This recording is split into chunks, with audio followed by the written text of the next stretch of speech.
I'm joined on the news now by one of the 21 chairmen who claim that their tenure has been elongated by 6 months by the House of Assembly. Samuel Nwanosike, thank you for joining us on TVC News at 10. I'm sure you heard what the members of the House of Reps are saying. Some are of the opinion that the bloodshed we recorded today, the disruption of peace and harmony in Rivers State, is as a result of you and your colleagues who did not step down after the expiration of your tenure. How are you reacting to that? First of all, the man who was making the statement he made is not from our state. He's a known man who is known for raising false alarm. Meanwhile, behind the table, he's exchanging dollars and pounds. He's carrying House of Rest members, 10, 11 of them, to see Governor Fubara behind and claim that he has 60 PDP lawmakers that are behind him. He believes everything is about propaganda and shenanigans. Well, having said so, as far as we are concerned, it doesn't exist in the annals of time. All the laws he's quoting makes no sense. There's a real discourse that Nigerians want to hear about. We have a governor who swore an oath to uphold the Constitution of Nigeria. Mr. Governor is a quiet man, he's a humble man, he's a gentleman, he's not a violent person.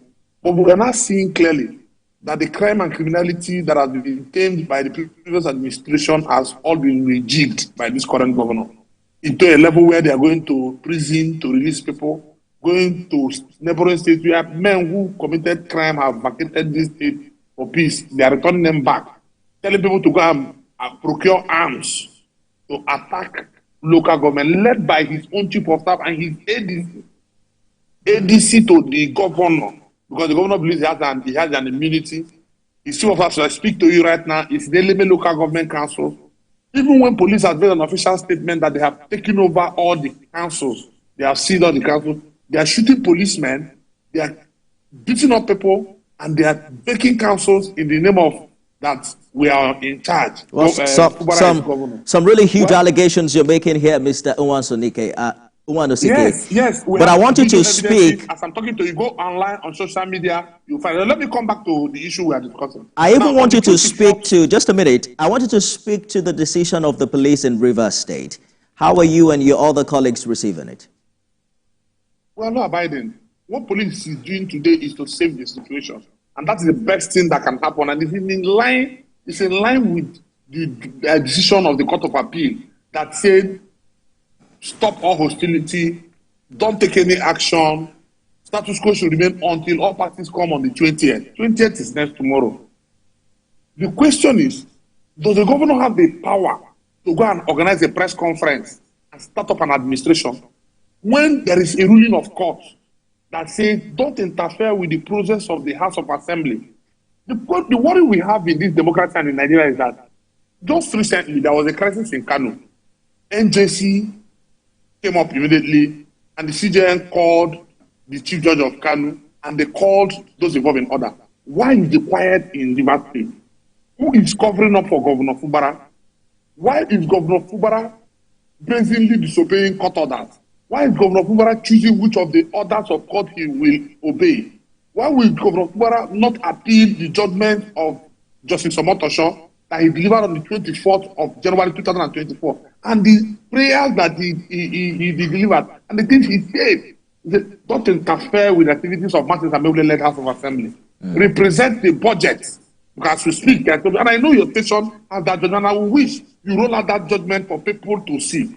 And the governor is saying that a federal high court has stated in section 272 that a federal high court that has an immunity has passed a judgment. Rather than go and appeal the judgment, the justice says it, as far as it's concerned, Governor Mura does not want to hear about Justice Omotosho's ruling because he will decide to choose which of the judgment he will obey because he believes he has the... Allow me to jump in, Mr. Nwanosike, and I want you to speak to the perception out there with the crowd that we saw, the stakeholders who invaded the Secretariat.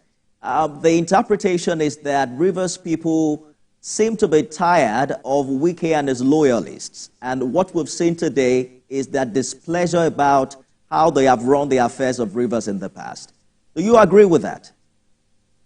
That is a lie. That's the false narrative that we need to correct. Because in democracy, the media, the press is the watchdog. It's not true. Like I had an issue with Channels Television. I said, why will you say Rivers Youth and Barakede Council? Rivers Youth didn't Barakede Council. Look, a known cultist, a known militant, say his name is Asabuja. He has been on air for the past 1 week or 2 weeks, threatening people, brandishing AK-47, different kinds of weapons, telling people he will do this on Monday, he will do it on Tuesday. And today, Tuesday, he actually did them. He went into the whole local government with the armed men and attacked the vice chairman, burned down his car, attacked the local government chairman, shot at people, and destroyed images and destroyed offices, and looted over 500 million naira council funds in the secretariat. So, what people should go back and open fire on him or they start fighting and they kill more people?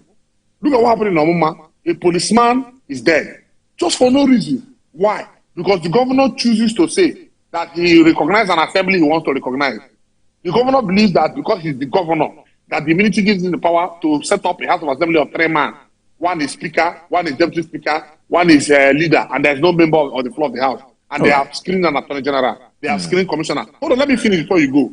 The question we are asking, when the Judge Bassam gave a ruling, rather than the governor going to appeal that ruling, he said he's not interested. He's interested in interim injunction given by Justice Wale and Kio. Why? Because those ones choose what he wants to do. Now, all these issues have been brought as an appeal before a 3-man panel at the Court of Appeal. They sat and listened to everybody and said, okay, this is our position. Status quo should be maintained. Allow peace. Sir, in our law, you cannot go and put in things that do not exist. The governor's press conference cannot make civil servants to be head of council. He said tomorrow he's bringing up a caretaker committee or interim management committee. Right. That is why he's selecting people to lead courts to go and attack councils. The chief of staff of the governor and his agency has to be arrested. They are the right people to be arrested. We have completely run out of time. Mr. Nwanosike. And the agency to the governor, and I'm afraid be arrested. We have to go now. It's also important that we note that we cannot independently substantiate and confirm some of the allegations raised here. Those are everything Mr. I have told you today, Nwanosike's and not that of TVC's. Your cameramen have live evidences of everything. Call me to your studio, we will show evidence. Thank you for talking to us on TVC News at 10.